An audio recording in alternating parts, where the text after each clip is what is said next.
Hello, welcome to the Wargamer. I'm your host, Rob, and this is the Age of Sigmar Stat Center, where every Monday with the Twitch chat, we look at the event results over the weekend. We discuss the meta, we talk about the different armies, we talk about the different communities and locations of people playing from all around the world. This week is actually a pretty exciting week. I want to shout out Warhammer Rob, who always brings me this information, so it collates it together, and has done a really kind of good top line, which I'd like to talk about, because actually I was a little bit suspect on this issue, so I would like to talk about that straight away. And that big great piece of news for the Age of Sigmar community is, if we compare the number of attendees of events last year to this year, then we've got 167 new players, or more players playing than this time last year, which is brilliant.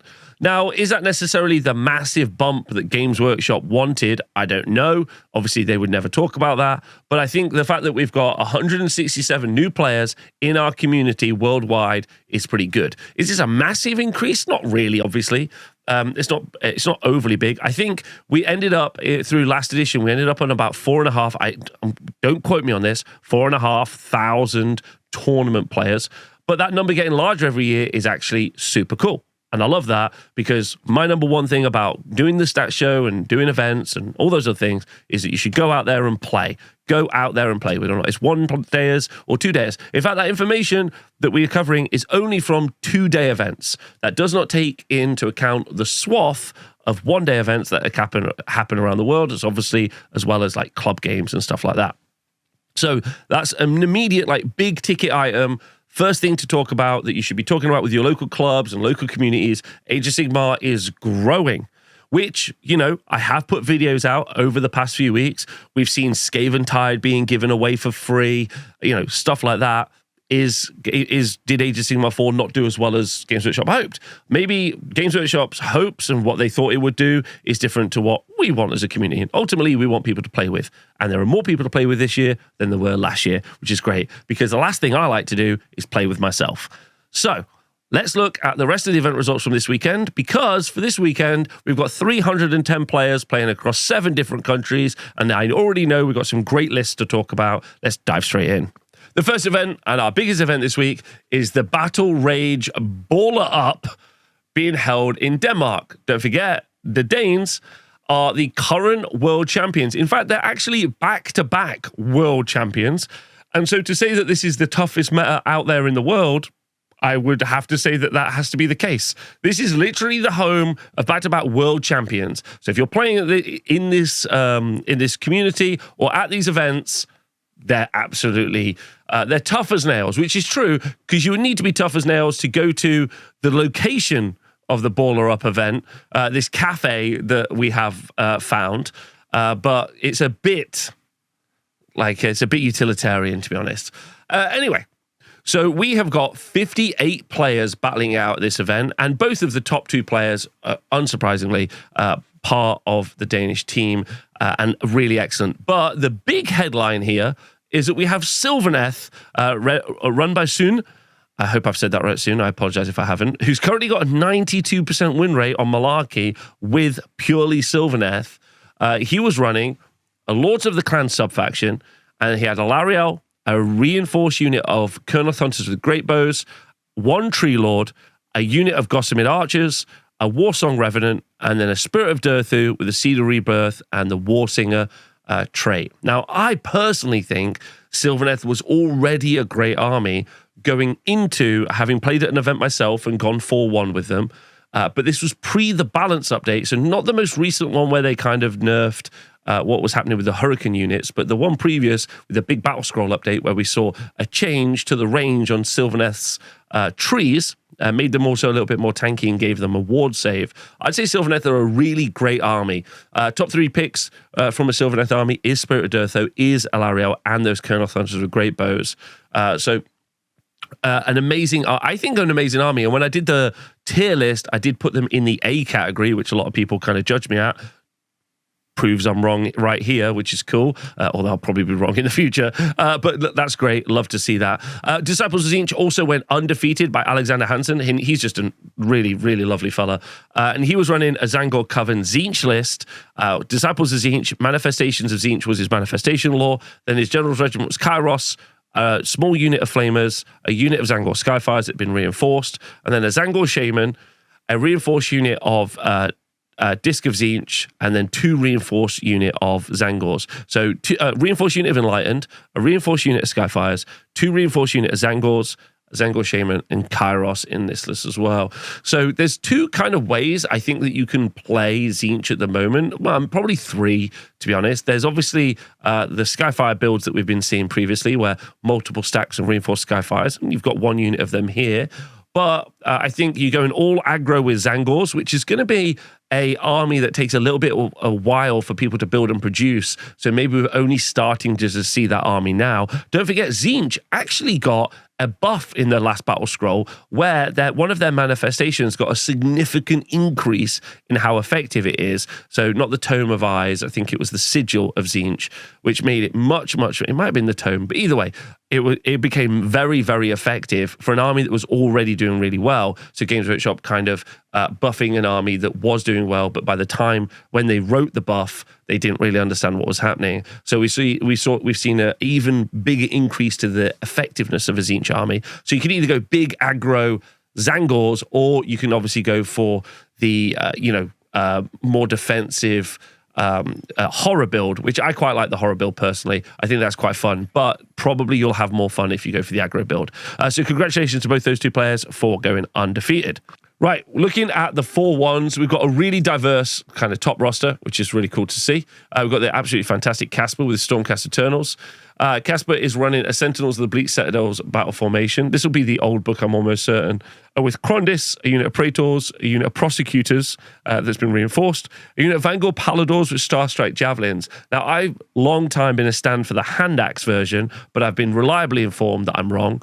And the Starstrike Javelins do more damage and also have got that ability when they charge in to shoot again, which is very effective. So it seems like they're kind of the most popular.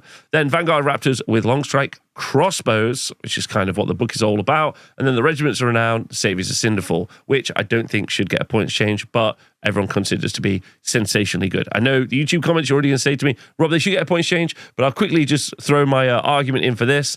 I love that they're on the tabletop. I think regiments should be a real competitive choice. I also think many different units in a book should be a real competitive choice. And I like that I like the narrative that they bring. And I know their narrative is a great armor save and a high ward save, but I do like the identity. Maybe that's a better way to describe it. I like the identity that they bring to the table. Same way I kind of hate Nagash's identity that he brings to the table, but I like that that's in there. And I wish more of the Regiments of Renown were as effective so that you get more actual options to bring stuff in. I think it's quite engaging. Anyway, cool list.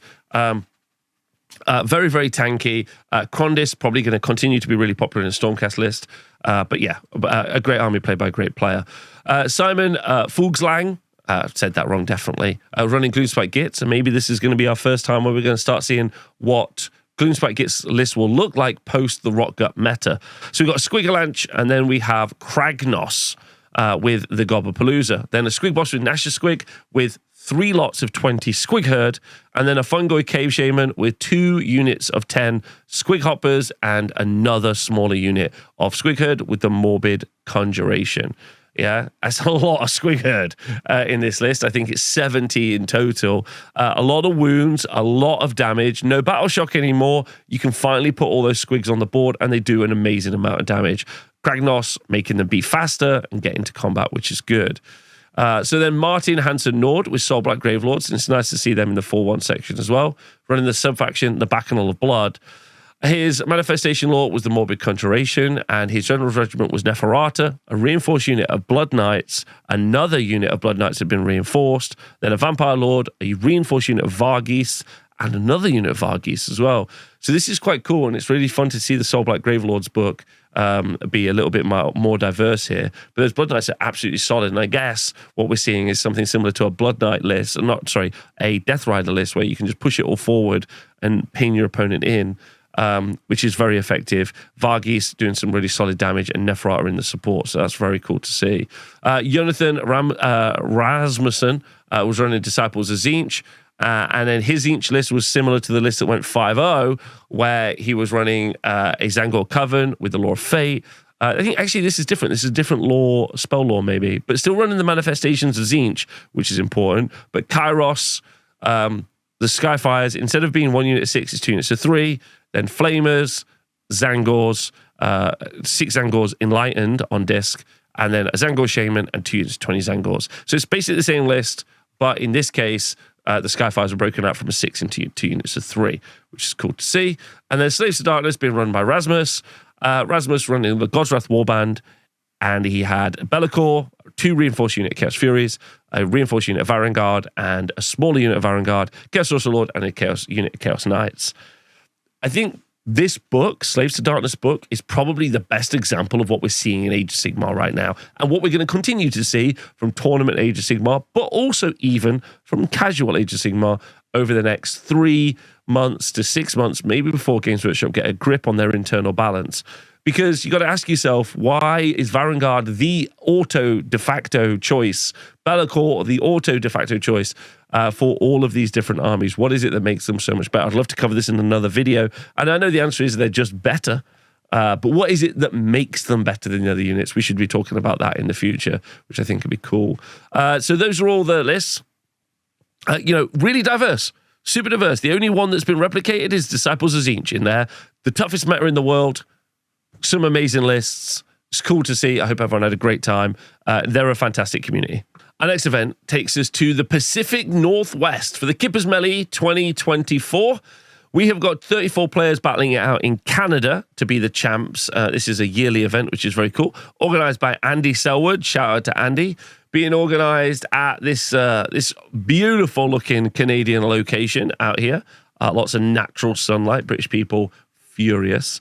And again, a surprising situation. Don't forget, Pacific Northwest is actually right now and for the next year, they get to be called the most difficult meta, the strongest meta in the United States of America, having just won the American Masters, or the AOS Masters, where teams came together to battle it out, which I did coverage of a few weeks ago. So the Pacific Northwest is now currently the toughest meta in America. Congratulations.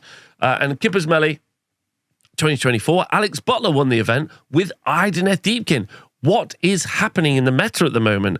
What is happening? His Deepkin list was called a Spicy Tuna Roll Storm, and he was running the Achillean Beastmasters battle formation with Volturnus the Hiking of the Deep, an Achillean Ishling Guard, an Achillean Leviathan, and then he was running an Aspect of the Storm, 2 units of Ishling Guard, and then a reinforced unit of Morsar Guard. So 3 defensive eels, a big turtle, then 2 characters in Volturnus and the Aspect of the Storm, which is the fighter one, and then a big block of Morsar Guard. So lots of units, for really fast units for grabbing objectives and doing tactics. A really big powerhouse in the Morsar Guard, Volti, and Leviathan, although obviously not like, chosen Varangard level of powerhouse, but I mean, what is, fast and efficient and, really quick. A very cool list. Really nice to see it go 5-0. Really cool. Looking at the 4-1s, we've got Taylor Gujan with Cities of Sigmar, Chris Hall with Slaves to Darkness, and Ricky Fisher with Gloomspite Gits. If we look at our Cities of Sigmar list, I'm really happy to see these up here, so shout out to Taylor. He is running the Fortress City Defenders battle formation. He is running the Scriptures of Sigmar, and the Morbi Conjuration is the important part, Morbi Conj. And then his General's Regiment is a Rune Lord, not a human, and 20 Hammerers. Incredibly effective together. Go back and look at my book. Then we've got an Alchemite Warforger, and then 2 units of 20 Free Guild Fusiliers. Very effective, very, very effective, but hard to produce, hard to put on the table. So that's why I don't think we see as many of them as we have. And then a Sorceress, and then 20 Executioners. And last regiment has got a Pontifex in Estra and 2 minimal units of Free Guild Cavaliers. Why have we not seen a lot of Cities of Sigmar? We have, I would like to be clear, we have seen some Cities of Sigmar doing well, doing in that kind of 4-1 category. Are they up there? in that kind of like bruiser bracket that we've seen at the top with like LRL and Slaves to Darkness and Nighthaunt. No, they've not really ever fought in that. They're more of like a mid-table kind of army. Really hard to produce, lots of models, a really high skill cap, fairly fragile, not a lot of recursion, so they don't really have an elastic ability either. But I do think that they are effective. They're just not necessarily up there in that like effective tier with some of the other armies. And I still think you can do well, as we've seen Taylor prove. Chris Hall was running Slaves to Darkness, God's Wrath Warband, Be'lakor, 10 Chosen, Chaos Furies, Fell Riders, Chaos Social Lord, and 6 Varangard with a Mark of Khorne. And then we've got Bryce Coppin with Stormcast Eternal Army. His list is called Matthias, has a handsome roommate, and I agree. I agree 100% with that. Anyway, his manifestation law was a Primal Energy. And then he's got Karazai, a unit of Praetors for that 5-up ward save on Karazai, a unit of Prosecutors that's been reinforced, a unit of reinforced Reclusians, which I'm seeing more and more, so I'm going to have to eat my own words. Reclusians seem to be effective, especially at that points cost. They're very cheap, 140 for 3. And then a unit of Vanguard Raptors, long strike crossbows, don't leave home without them. Knight Arcanum, a unit of Vanquishers, and a unit of Vigilers for that pop-in +1 to hit. Very, very effective. So cool to see. I hope everyone in the PNW had a great time, great people, and a good event that happens every year. So if you ever are in that area in Canada, then do go check it out. It's called Kippers Melly. Our next event takes us over to the USA for the Charlotte Carnage Fall Bash, with 34 players battling it out to be the champs, taking place at the Mighty Meeple Gaming Center, which is pretty good. It's right next to a KFC, and also there's a good place around the corner for some sushi, which we love, which is very cool. The event was organized by my good friend Mike. Huge fan of Mike. He's one of the best people. He's in the chat right now. Thanks. Shout out to Mike for organizing the Charlotte Carnage Fall Bash. Organized also by, they've got cheese hats. It's very good. Yeah, Mike, my friend Mike. So, of the players at the event, in first place and our only 5-0 is... All right, Mike really wants me to let you know that his name is Michael Sklegelmilch. Yeah, Tasty Milk. That's his name. Anyway, in first place is Fabian Barbus with his Disciples of Tzeentch army. And he was running the Weird Flame host. He had Kairos, 6 Skyfires, 20 Blue Horrors, 10 Pinks, 1 Changecaster, a Lord of Change, 3 Screamers, 10 more Pinks, and a Chaos Spawner Tzeentch. So obviously this is the other side of the Tzeentch kind of like conversation that I was having earlier. All Zangor, all aggro all the time, or do you want to go for this more kind of defensive build? But obviously there's still a lot of core elements in here that you're seeing in those Skyfires still being pretty core to some of these lists, which is very, very cool. Right, looking at the 4-1s, we see Damian Lopez with Nighthaunt. We've got Damian, we got Ozzy, as he's known, with his Seraphon. We got Stuart King with Disciples of Tzeentch, and Sam Osborne with Sylvaneth again, which is cool to see. All right, looking at Damien's list, his list is called Very Rude Neighbors. He is running a Nighthaunt Deathstalkers list with a Manifestation Law Primal Energy. He's got Lady Alinda, 2 units of 20 Bladegeist Revenants that have been, obviously they're reinforced if they're 20, a Lord Executioner, a Knight of Shrouds on Ethereal Steed, and then 2 reinforced unit of Hex Wraiths. Still a great army. Absolutely 11 out of 10. Absolutely rock solid. So maybe they've been nerfed into exactly the right place, but I think players are still playing them and still going to do really well with them. Then Ozzy was running Seraphon with the Morbi Conjuration Manifestation Law. His general regiment was a Slann, reinforced unit of Lancers, 2 smaller units of Lancers, and Saurus Guard. Then a Skink Starseer, Hunters of Haunchy with Starstone Bowler, only 1 unit, and then a reinforced unit of Croxagore, War spawned in here as well. We're talking a lot about the Seraphon armies at the moment. Those Lancers, very effective. Some people are changing those up for Croxagore at the moment, but still obviously very, very good. Stuart King was running Disciples of Tzeentch in the Weird Flame Host battle formation with a Morbid Conjuration. Kairos, reinforced unit of Blue Horrors, reinforced unit of Flamers, unit of Skyfires, a Lord of Change, a small unit of Horrors, a Chaos Spawn for the Spell Law, and the Changeling. Tzeentch doing incredibly well this week. Congratulations, Stuart. And then Sam Osborne with Sylvaneth running the Outcast battle formation and the Manifestations of the Deepwood. Crazy times. Alariel, reinforced unit of Kurnoth Hunters with Great Bows, Belthanos, a Spirit of Durthu, a unit of Gossamer Archers, and a unit of Tree Revenants as well. So it feels like that update that the Battle Scroll has had has really like pushed more and more players to want to play with their Sylvaneth army, which I think is very valid as well. But again, a nice diverse roster in that 4-1 section, which is cool to see. Love to see it. More and more Tzeentch, though. Is this Tzeentch's time? Our next event takes us to the beautiful Vienna. In Austria, which is lovely. An event, the Vienna Tabletop Championships, organized by the gaming group, the Wiener Würfel Wapplers, and also by Marcus Pfefferkorn, which is lovely to see. We had, at this event, we had 34 players battling out to be the champions. And then, if we go and look at the results, we have in first place got Vincent Postal of the Wiener Würfel Wapplers, running Seraphon, going 5-0. And I have, not in this recording, but during the bits where I kind of stop and unstop the recordings, I've talked about Seraphon. We talked about it. And I said one of the reasons Seraphon players aren't necessarily 5-0 all the time is they're not committing in the same way that Slaves to Darkness players are playing. They're being like, I'm going to take Ballerup, I'm going to take the Varangard. And you have the best units in this book. They're very obvious, and this is what Vincent has done. It's the Shadow Strike Star host battle formation, and he is running the Morbid Conjuration. His general's regiment is a Slan Star Master with a Bastiladon with the Arc of Sotek. And then he's running a unit of Croxagore Warpspawned, 2 units of reinforced Raptidon Chargers. They're just better than the Agrodons, I'm sorry to say. Then a Skink Star Priest, 2 Hunters of Haunchy with Starstone Bowlers, because they're just better and they score you points. 180 points to score all your battle tactics. Just go take them. And then another unit of Raptidon Hunters. A great list, very effective, making all the efficient unit choices, not sacrificing anything. An amazing build. And I love the Bastiladon Arc of Sotek also being thrown in there as well. I think that's a really nice pick. Okay, cool.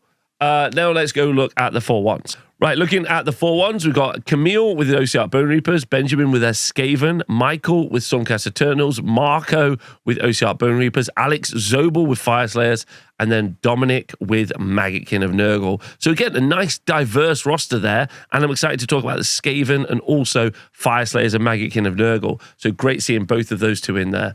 So Camille was running Ossiarch Bone Reapers in the Kavalos Lance, Nagash, 2 lots of 10 Death Riders, 2 lots of 5 Death Riders, full send, a unit dies, bring that unit back, murder, fight, kill, pin. Nagash handed us units off. Amazing. Benjamin running the Skaven list was running Warp Cog Convocation with a Manifestation Law, the Aetherwrought Machineries. Then Thanquol on Bone Ripper, a reinforced unit of Rattling Guns, a Verminlord Deceiver, a unit of Night Runners, and then a Verminlord Warp Seer, and then 2 units of Clan Rats and another smaller unit of Rattling Guns. Pretty interesting to see Thanquol in there. I don't overly rate Thanquol, but I think Skaven players do really rate Thanquol. I think these Rattling Guns are going to become very prevalent in the future. I think wait a couple more weeks, maybe even a couple more months as Skaven players get all their shooting done, and we're going to be into a very shooty heavy game, which I think will be interesting. Michael is running Stormcast Eternals in the Lightning Echelon with the Manifestations of the Storm. And then Karazai, a reinforced unit of Dracothian Guard Concussors, a Knight Vexilla, Praetors, Vigilers, Knight Arcanum, Quest of Soul Sworn, and the Stormstrike Chariot ×2. So I think this would have been the new book if Quest of Soul Sworn are in there as cool. I pretty much auto-include. Stormstrike Chariots are very interesting in the list. I don't rate them at all, but Karazai, Dracothian Guard, very cool list, very interesting. Marco was running Ossiarch Bone Reapers with the Horrors of Necropolis as a manifestation law. Then Arcan the Black, 2 small units of Death Riders. This is the Mortek Ballistari battle formation. Those 2 Mortek Crawlers, which obviously work really well in that battle formation. A Mortis and Soul Mason, and Morghast Harbingers in this list as well. Very cool. Absolutely fantastic army. Very fun to see. And again, proving even with a very small roster, you have a very dynamic kind of bunch of lists that are coming out of that. And it's those battle formations that are really doing it. Would like to see battle formations in other armies being as effective for changing list variety. And then you got Alex Zobel is running Fire Slayers. This is fun to see. with the Warrior Kimbad battle formation, an Auric Runefather on Magmadroth, a reinforced unit of Hearthguard Berserkers with Berserker Broadaxes, an Auric Runemaster, another reinforced unit of Hearthguard Berserkers with Broadaxes, a reinforced unit of Volkite Berserkers with Blazed Sling Shields, and a unit of Vulcan Flameseekers. And then an Auric Runesmiter, another unit of Flameseekers, and then the Saviors of Cinderfall. What about Saviors of Fireslayers, really, in this list? A lot of bodies on the board with Battle Shock going away. That's cool. They can be very fast. They're not necessarily geared up to be very fast here. It depends on the missions, especially if there's lots of missions in the middle of the board. This could be a very, very effective army. And Saviors give them a little bit of mobility with their ability to like deep strike, which is cool. So that's cool. And then we have Nurgle, the Affliction Cyst, and the Manifestation Law being Cronspine Incarnate. The Glotkin working, a unit of Nurglings, a reinforced unit of Puskal Blightlords, a reinforced unit of Putrid Blight Kings, Lord of Afflictions with the Grandfather's Blessing and Witherstave, and another unit of Puskal Blightlords. So you've got some real movement with the Blightlords. You've got some real defensiveness and output with the whole army, and Glotkin being in there is super interesting. I very, very rarely see, thank you very much, I very rarely see the Glotkin on the tabletop at the moment in 4th edition, so that's a super cool list to see. Our next event is the Halloween Achievements list. Achievement event. This event was taking place in England with 29 players battling it out. Unfortunately, our first place, Brandon Eaton with Skaven, their list isn't in there, but it's nice to see Skaven with a 5-0. So I want to shout out that they have got a 5-0, even if I can't talk about it. City's also with a 4-1. Shout out to Bruce Powell with Gloomspite Gitz, who was running a Highlander list at this event and went 4-1 with it, which is cool for Gloomspite Gitz. The battle formation was, where is it? The Squigalanch. And then, Squig Boss was, all the names have changed, so I'm going to say this wrong. The Squig Boss, Boingrot Bounders, Sneaky Snufflers, a Squig Herd, a reinforced Squig Herd, some Squig Choppers, whatever they are, a Dankold Tomb Boss, a reinforced unit of Rock Guts, a Rabble Rouser, the Gobblepalooza, some Stabbers, and some Fanatics, which is cool to see. Very, very fun. Then Ben Round with Deepkin, again Deepkin on a 4-1 with the Ishran Council. Then an Ishran Soulrender, a reinforced unit of Reavers, a Tidecaster, Lotan, a reinforced unit of Thralls, and then a Soul Scryer, a King, reinforced unit of Ishling Guard, and then a unit of Morsar Guard. And then we also have Flesh Eater Courts do well as well in the 4-1 with Morbid Conjuration as a manifestation, Lords of the Manor as the battle formation, and Ushran, reinforced unit of Morbeg Knights, and then the Vargulf Courtier, an Abhorrent Ghoul King or Royal Terrorgeist, and then 3 more units of Morbeg Knights, only minimums, and then an Abhorrent Cardinal. Really feels like Morbeg Knights are keeping that faction up at the moment. Anyway, I hope everyone had a good time, but Skaven, cool to see. Again, a diverse 4-1 roster. Gitz, Cities, a Highlander list, Deepkin, Flesh Eater Courts, off the back of Fireslayers and Nurgle. These armies, which aren't quote-unquote great, are still able to perform at events. Our next event takes us over to Australia, and the results of this event are a little fishy. We have 28 players battling it out to be the champs. And then from everything that we've been able to conclude from the event page on Stats and Ladders, the event was held here at the Rubber Ducky Doctor, the Inflatable Boat Specialists, a real place in Australia. This is where it gets even deeper into a conspiracy, okay?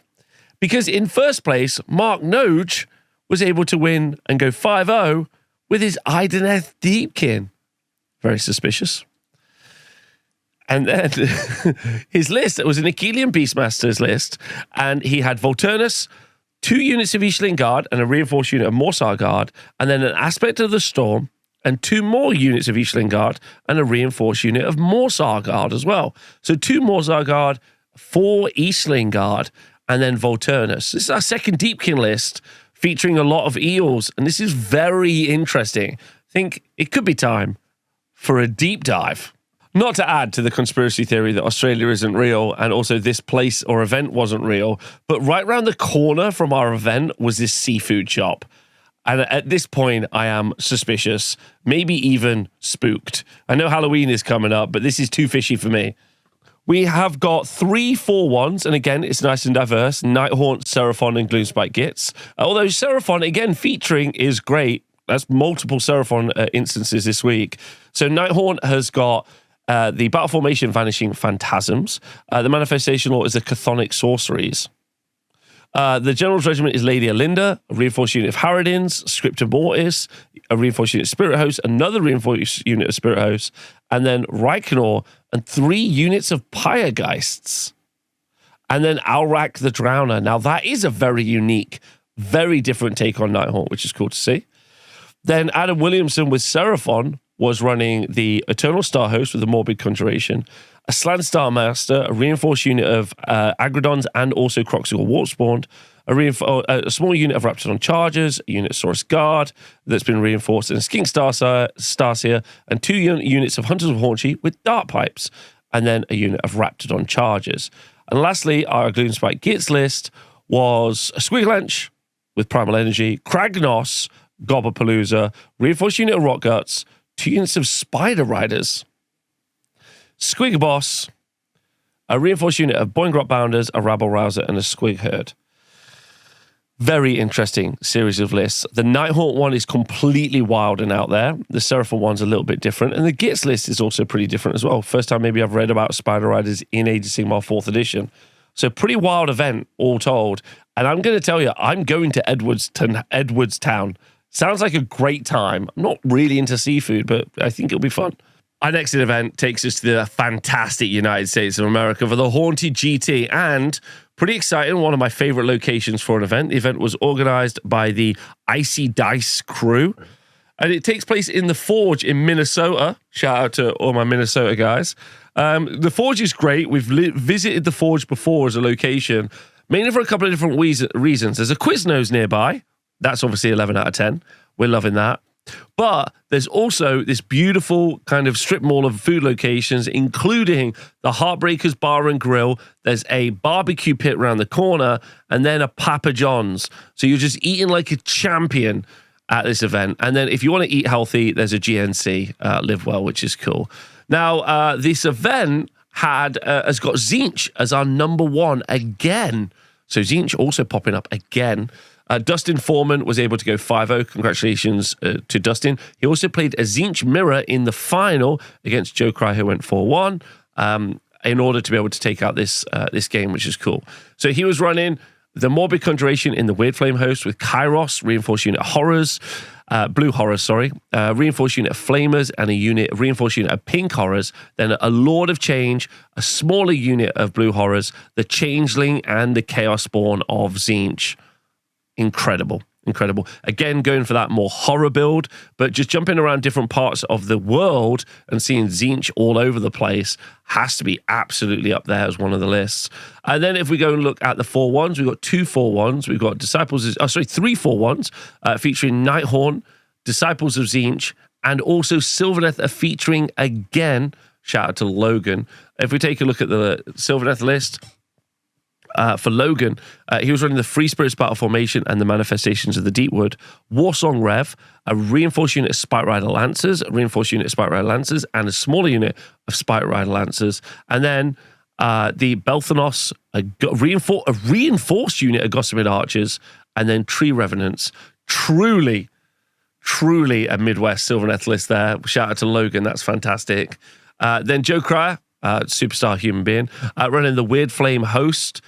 He was running the Morbid Conjuration Manifestation Law with Kairos, Chaos Spawn, Changeling super popular at the minute, and then the Zangor Skyfires, and then a Lord of Change, 2 reinforced unit of blue horrors. I'd say Tzeentch have found their stride now in this meta as we're going. And then Paul Wilms was running a Nighthaunt list in Deathstalkers. His general regiment was Reikenor the Grimhaler. He had a unit of Grimgas Reapers that had been reinforced, a smaller unit, and then he had a unit of Hexrays, a Lord Executioner, and then Alrak, and a big unit of Blade Geist and a small unit of Blade Geist, and then a unit of Chain Rasps.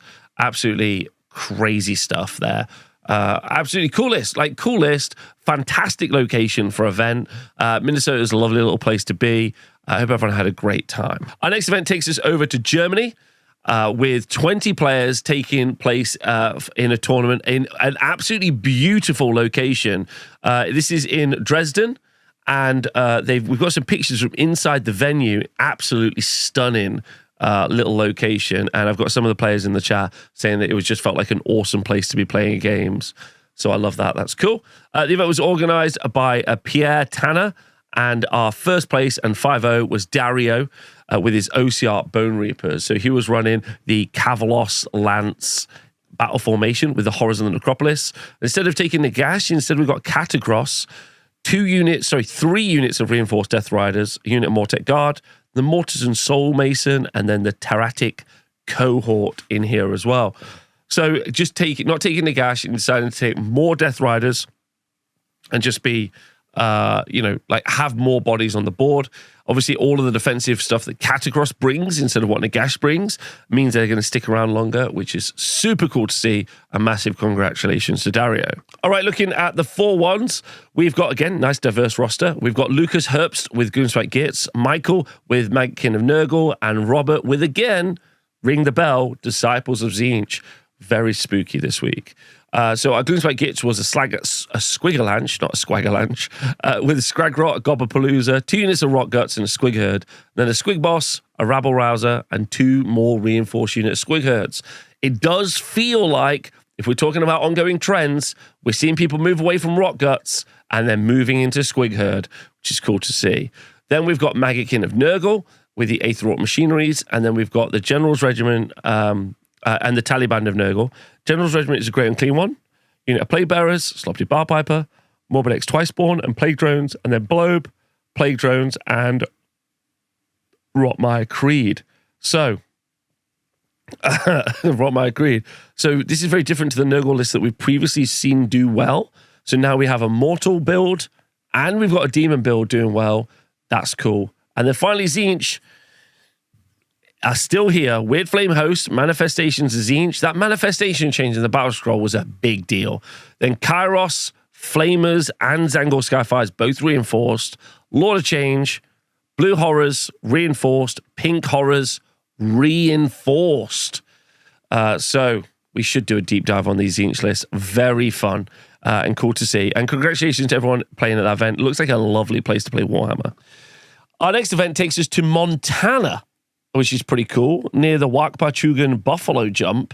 There were 16 players battling it out at the Sugar and Dice annual Age of Sigmar tournament, where it literally looks like there's no other human life nearby, which is very, very interesting. And it's been organized by Mike Leese, so shout out to Mike. We've only got 1-4-1, and that's Kevin Zoran with their Nighthorn. Kevin was running the Deathstalkers battle formation, Lady Alinda, Bladegeist Revenants, reinforced, Hexrace reinforced, and some Mimron Banshees. Then Reikenor, Dreadblade Harrows, Alrak, Craven Throne, reinforced, Craven Throne, sorry. And then the Krulgas Cruciator in this list as well. It's very cool. Nice to see like some very remote players playing in the middle of like just a vast space of land that is Montana. And 16 people getting together to battle it out is incredibly cool. So well done to Kevin and everyone at the event. Oh my God, the Montanans almost tricked me. There's actually a 5-0 and a 4-1 from this event. So the actual winner of this event, because it seems like they've done some sports scores, or at least the 5-0, was Caden Frickle. Let me make sure I've got that right. With Maggotkin of Nurgle. Nurgle going 5-0. Great and clean one. Sloppy Bar Piper, Horticulate Slimmix, 2 Beasts of Nurgle, Sporksbox Scrivener, Plague Drones, and then 2 reinforced unit of Plague Bearers. And our other 4-1 was Rob Taylor running Archeon, a unit of Chaos Legionnaires, a unit of Chaos Warriors, a Chaos Lord and Demonic Mount, and a reinforced unit of Varangard, which is cool. So nice to see. So actually, another shout out for Nurgle getting a 5-0. That's cool. Our next event is the Halloween Hammerdown, organised by an absolutely fantastic TO in me. I'm the TO, which is cool, held here in Nottingham. I have actually, if you're watching the stats show, there's actually a previous video where I went through all of the details on that. Go watch it. The cool news or the headline takeaway is that Orpheus, who is 13, was able to beat 5 other adults to take out the event. And it was just a really fun time. We had a couple of 4-1s, James Evans, Josh Bunnings, LRL, Soulblight Gravelords as well. But I covered that in a previous video, so do go check that out. But it was really fun. I've got loads of events here at the TSN Arena in Nottingham. We have an Eventbrite. Go check out the tickets. Please come to my events. Come have a fun time. I really feel like they put on some good events. And sometimes you might get beat by a kid. Our last event doesn't seem to let the placings click, so I can't tell you who did well at the Coventry AOS GT with 14 players taking place in England. Right, let's recap how we feel about what we've seen this week. And as has been pointed out in the chat, and I agree, I think this is the stat center of hope. The stat center of hope. Because so many armies are doing well. I don't think I've even mentioned LRL at all, really. Nighthaunt, barely to be seen. Slaves of Darkness definitely still there. But Idneth Deepkin, Nurgle, Fire Slayers, a bunch of different armies all featuring. Skaven got a 5-0. A bunch of armies, which we rarely talk about in the stats center every week, are up there in 4-1s and 5-0s, taking events out, which is great. And we love that. I feel the big ticket item to converse about is Sylvaneth, especially in that really tough Danish meta, doing really well and also being picked. That's the other thing as well. Some of these armies don't necessarily get picked because they're not as effective. So it's not like they're being picked and they're losing, they're just not being picked. And the players that play a lot, like international players or people who play a lot of events, generally will pick armies that they think will work towards a goal of winning. So seeing Tzeentch get picked, seeing Sylvaneth get picked, seeing Skaven get picked, and also them doing well, so their pick rate going up and their attainment going up is actually really, really cool. But that's kind of the headline. I think underneath that, though, if you bury down, loads of different armies actually featuring constantly in different countries around the world and succeeding, which means their pick rate is up. Their pick rate being up is very interesting. Like, have players that were previously playing Nighthaunt or LRL slip back to some of their other previously played factions? What are we seeing and why are we seeing these pick rates go up? That's a great question because we haven't seen any points adjustments to make them more effective. We also haven't seen any battle tomes or any other reasons to see them come out. So that is a big question mark, which I think is super interesting. So I think a lot of people have put down, like as being said in the chat, people have been putting down their previously powerful toys and they're starting to mix it up. That is a very hopeful meta. There's more people playing Age of Sigmar than have ever been playing it compared, because last year was most people we've ever had. And the army diversity on the top tables at tournaments is now drastically wider. That's the quick 2-minute pitch. Clip it and ship it because that's a great place to be as an Age of Sigmar fan. I'm super excited. Thanks everyone for listening. I hope you enjoyed the video. If you want to support me, obviously feel free to like, comment, subscribe, or join my Patreon where we've got a really active, healthy Discord community. And it'd be cool. Thanks very much and I'll see you soon. Goodbye.